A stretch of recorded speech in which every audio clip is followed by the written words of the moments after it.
set yourself up for success. You don't need the gym to get in the best shape of your life.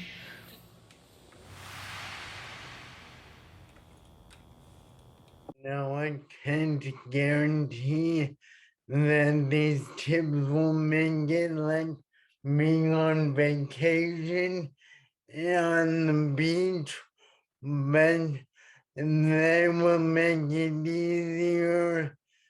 First off, clean your kitchen. Why is cleaning your kitchen so important? Mindset matters. How you feel while you're cooking makes a big difference.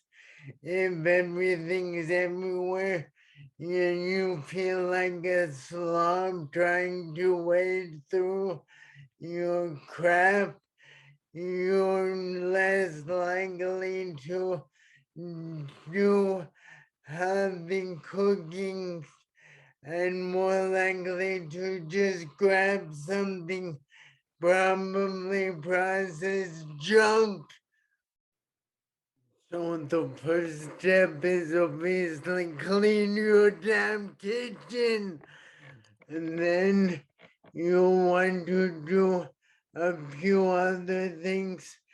First off, after you clean, of course, set the mood. You gotta get in the right mood for health. Try and get comfortable